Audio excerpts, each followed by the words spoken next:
Hi, welcome back. Tonight what I'm going to talk about is why I chose an MSS loco to start my garden railway, because basically I couldn't afford anything more expensive. Now when I first got this, as I've said in previous videos, it comes with a solid fuel burner and not much refinement, but what I did in the beginning, the cheapest form of track that you'll ever get for this loco, and it will run on it if you perhaps don't go from straight to a curve or just put a circle to start with, is this old Hornby O-gauge track. Now there are places that throw this stuff away. It is so cheap, it's unbelievable. But if you had that in the garden, you could put a few wooden sleepers in between, leave a couple of metal ones to hold the gauge. But when it rusts up a little bit, because it doesn't matter, this isn't running, it's not using electrical contact, running motors, you're running live steam. Even in its basic form, this is still a steam loco. So you're on the track really to running a garden railway. So if you're really on a shoestring, which I was when I first started with this is what I started with, just this O-gauge track. And I don't know how many years old it is, but a lot of it is like older than me, and it's there. There's points. I don't know how good this runs, because all I made in the end was I started with an oval, then I started putting straights, and that's when I started having the problem with the wheels. But this is a good loco. Now you can buy this. If you want to start looking around the internet, a good place to look is a company called Dream Steam. This is where this loco came from, because it's not too far from where I live. But Dream Steam has lots of things, and it deals with lots of gauges, and it does very expensive stuff and a more budget type stuff like this. And so they do this in a complete kit form. You get all the instructions with it. So about the cheapest you can get one of these brand new in a kit form at the moment is around about 220, 230. So 220, 230 pound buys you a locomotive. So you've got that. So if you save up, get yourself the loco, you've got your basis. All you can do then is improve on it. Now my first improvement, as I've said before, was the wheels. There, I think Dream Steam, they have got loads of different things that they recommend. I shop around and buy stuff from different places, but it doesn't matter where you get it from. The wheels that it comes with are not very good. I went to a guy who advertises called Roy Wood, and I bought my wheels and connecting rod from there, and I swapped it. I then found on eBay a second-hand methylated spirit burner. I purchased that and I fitted that and I tried that. That ran quite good.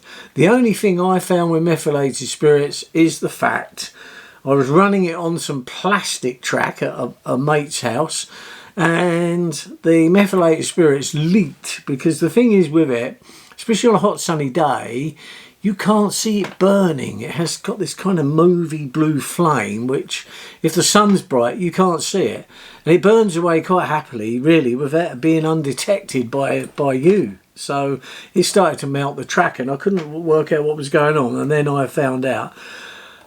Then I decided to go to the gas, and as I've said on previous videos, a company called Bix. They make it mainly for Mammoth, but obviously because the MSS loco is very much like Mammoth, then it fits.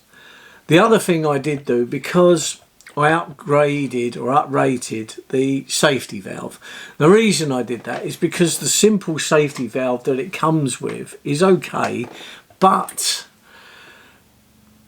it doesn't allow a very high pressure. So the thing is, if you don't have a very high pressure, it means you don't have much steam, and you don't have any steam with any oomph behind it, because the steam engine, not only does it need steam, it needs steam with the oomph, because you need the power.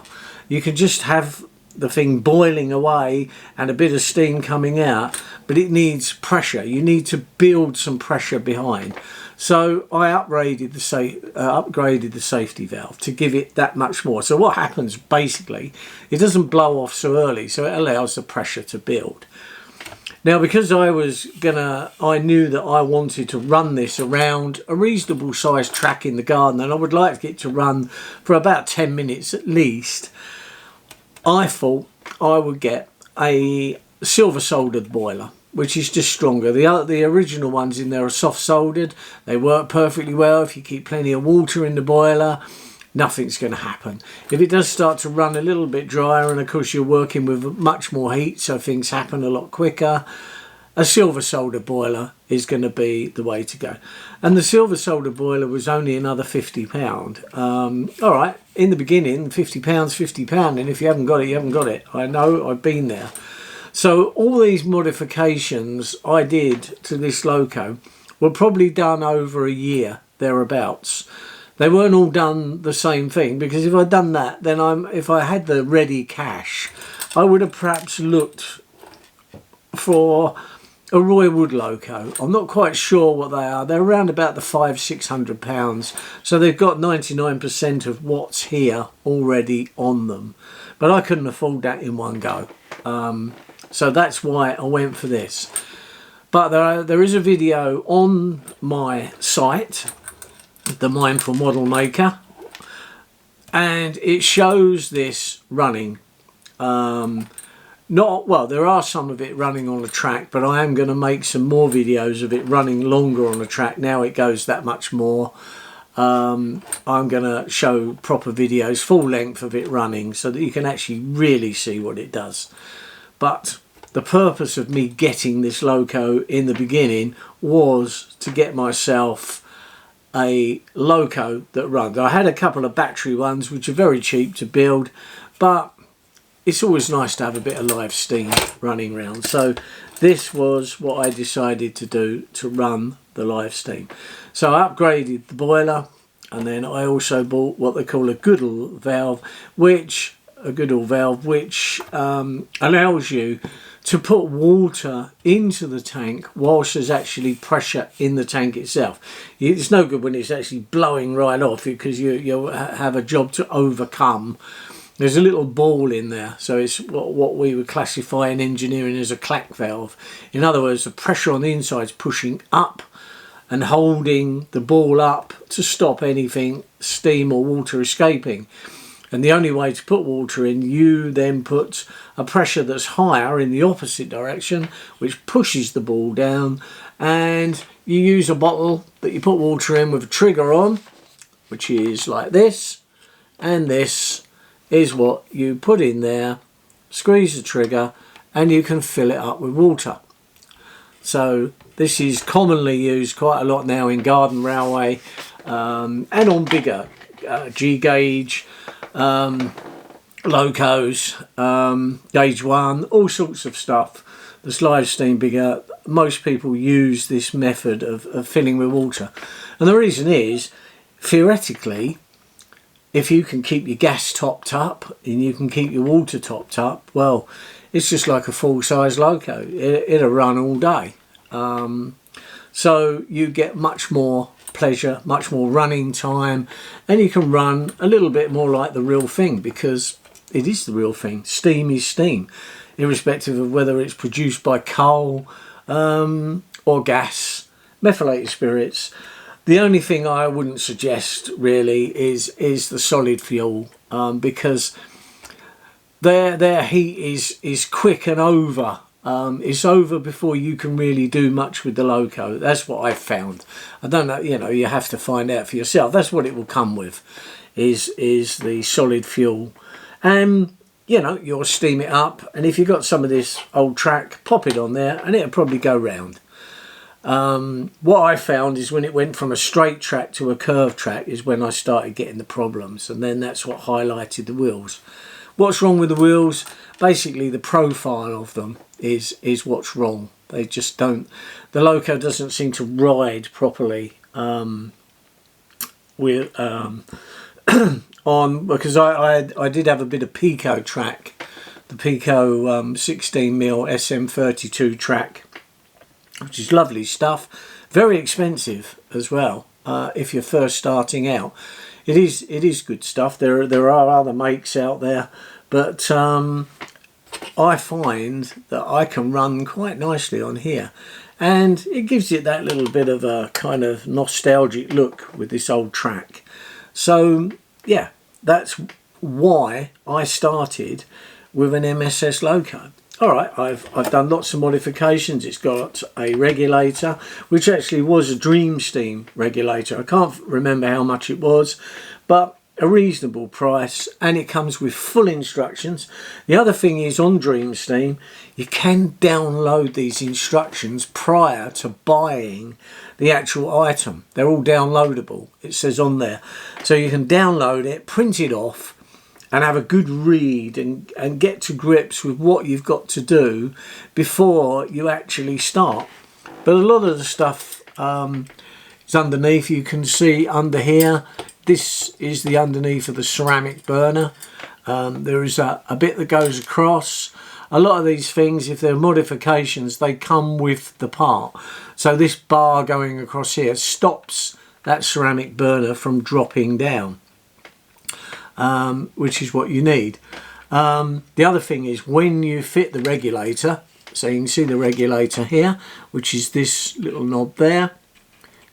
If you watch one of my earlier videos, which I made last night, you'll see this actually working, and you'll see how fine a control that you get. The original regulator was on the front. They've still got the lever there because now it's now the forward and reverse. But when you originally buy this is, you move it a little bit and then it lets the steam into the cylinders and it starts moving. The further over you go, the faster it goes, but only in that direction. Then you go back to the middle, which is what we like a mid gear, so neutral. And then when you start going the other way, you start to increase the pressure into the cylinders again, and the loco will start going in the opposite direction. So that is the basic control that it comes with. But when you add the new regulator, then it just turns that into a forward and reverse. So all you need to do is just push it fully in one direction or the other. Forget about that, because the fine control then comes on here. Now the other thing you could do with this type of regulator is take off that screw bit and fit a flat bar with a hole in and connect that to a radio controlled server. And then you could perhaps, you can get a tender for this. I think it's around about £60 a kit. Put that together, and in that tender you could put the batteries and the receiver for the radio control, and then just rig up a way that you put the servo and a little rod coming from that directly onto there, and you've got a fully radio controlled